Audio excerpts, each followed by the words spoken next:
Good morning, everyone. We are learning Mishna Harah, and we are up to Parak Dalid, Chapter 4, Mishnah Aleph, Mishnah 11. Hold on one second, please. Let's get the glare out.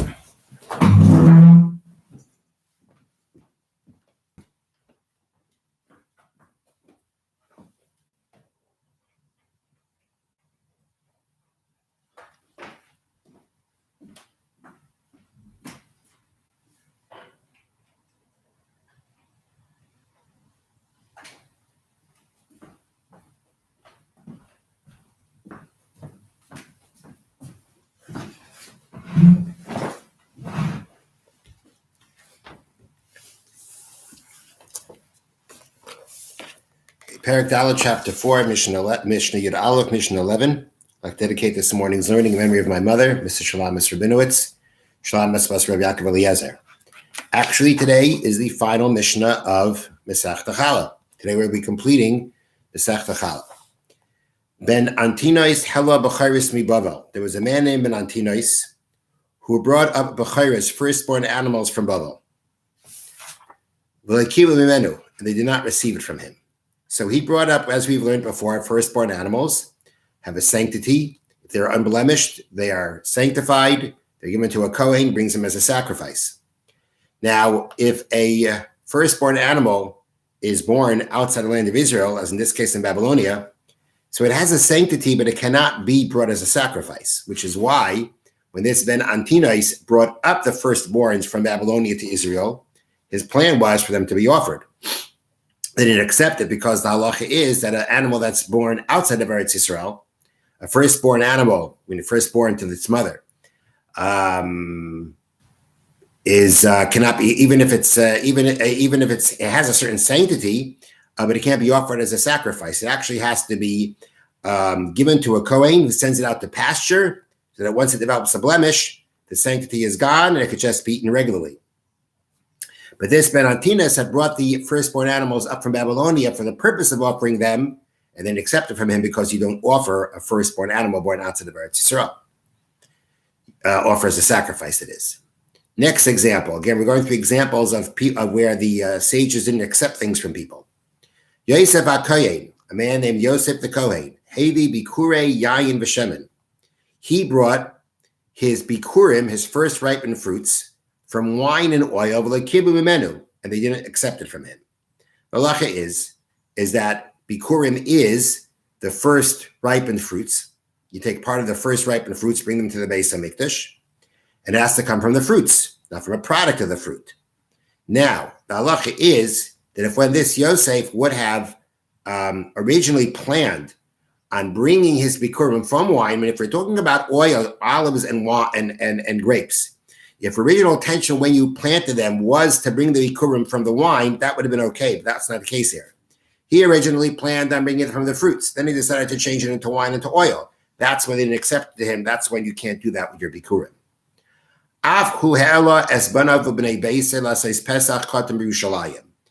He too, meaning Yosef HaKohen, brought up his children and members of his household to do the Karban Pesach with him, to do Pesach Katan, the minor Pesach, meaning the Pesach Sheni in Yerushalayim. The halacha is, times the Beis HaMikdash, the Karban Pesach, Paschal sacrifice, was slaughtered on the day before Pesach and eaten on the first night of Pesach.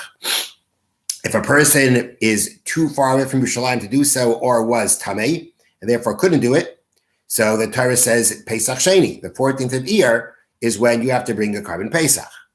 Now, in this case, Yosef HaKohen and his family were Tamei, therefore they could not come on Pesach to perform the Karban Pesach. So he came for Pesach Sheni. But he brought with him his children, and in this case, it means he brought his children who were minors. And he brought his children who were minors to be part of the Pesach Sheni.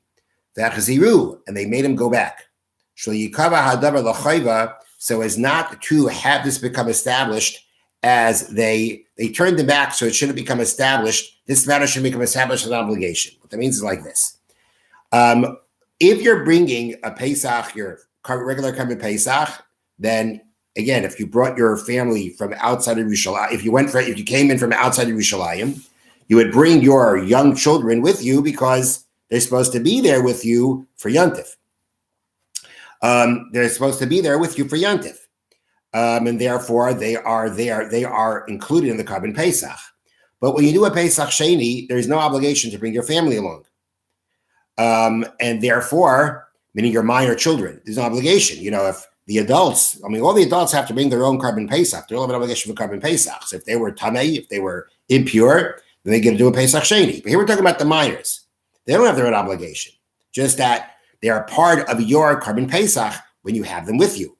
Now, again, the obligation for that is only on Pesach itself, when you anyway have to be in Yerushalayim. You have to be in Yerushalayim to come to the Beis Hamikdash in Yerushalayim, and you have to have your children with you. But for Pesach Sheni, there is no obligation to have your children there for Pesach Sheni. Now, it would seem like there was nothing wrong with it, that when Yosef brought his kids up, his minor children up to participate in the Pesach Sheni, but they turned them back because of the fact that they didn't want people to start thinking that this is an obligation. So my understanding is that I'm assuming that they allowed him to bring the Pesach Sheni, but they, didn't let his children come and participate in it. That's my understanding. When it says Vechsiru, they turned him back, which means, I'm assuming, again, I don't think it means they turned him back, they sent him back to Bavel. He's got to bring his Pesach Sheni, doesn't he? So I'm just assuming it means they turned him back with his children. He couldn't have his children with him. Not because it was something halachically wrong, as much as they were afraid that this would turn into people think it's an obligation, and therefore they don't want that to happen. Aristein Hevi Bikura Me'apamya. There was a man named Aristein. He brought his Bikurim, his first ripened fruits, from a place called Apamya, which was in Syria, which mentioned before was not biblically part of the land of Eretz Yisrael. It was conquered later. And it was considered like land of the Chacham, the sages, considered like the land of Israel itself for many things. Now, Bikurim that come from outside of Eretz Yisrael, there is no obligation to bring Bikurim from outside of Eretz Yisrael. Not only that, it's possible that they would maybe not even accept it.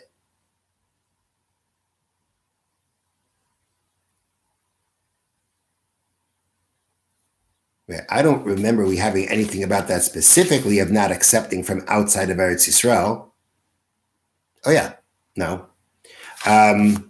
But it seems here from the notes that in the art scroll that there was no obligation, and they didn't even permit to bring Bikurim from outside of Eretz Yisrael.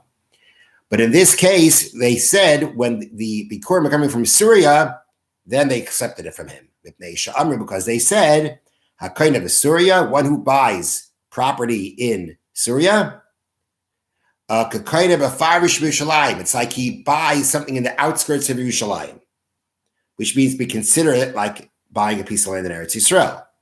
And therefore, when it came from being Bikurim, although it was outside of Eretz Yisrael according to Torah law, but the Chachamim said, now that we have made it like the land of Israel for many things, therefore, Bikurim can be brought and accepted that from Apamya, meaning from Syria. Okay, so Mazel Tov, we completed another section of the tract in the Mishna of Chala, and we will, in Mitzvah Shem, start tomorrow a new tractate called Arla.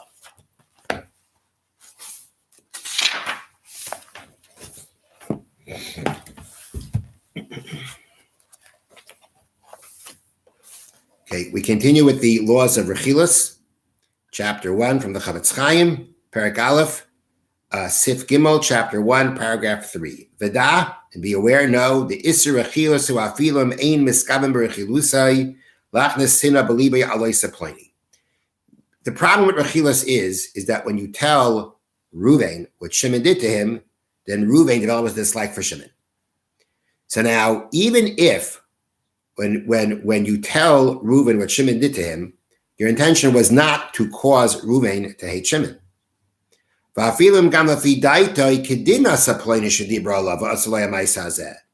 let's say you who are telling Reuven what Shimon did to him, you actually are saying that Shimon is right. Going, for instance, Shimon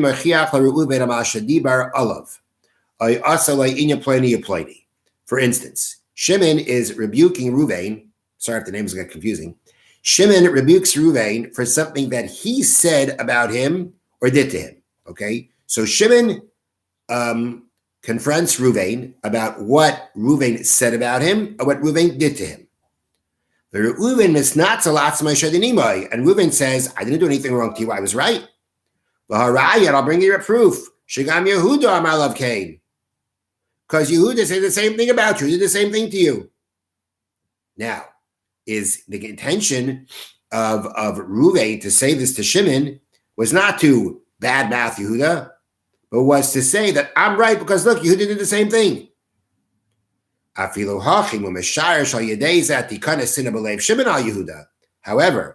if Ruvain, if Ruvain realizes or he considers that by saying this, Shimon will now be unhappy with Yehuda, Rachel Mikri, then he's called a Rachel. So even though you didn't mean to badmouth the person in any way, but if at the end of the day, by telling someone what someone else did to them, you realize that, again, in this case, he's trying to vindicate himself.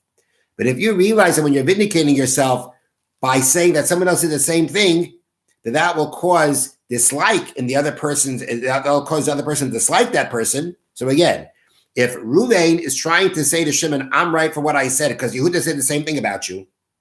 So he's not trying to badmouth Yehuda, but he's just trying to show that he's right.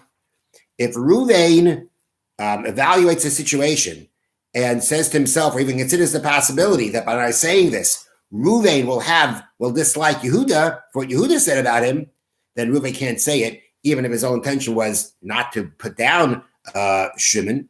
But if at the end of the day, it causes not to put down Yehuda, but if that causes Shimon to dislike Yehuda, then it's called Rechilas. Have a wonderful day.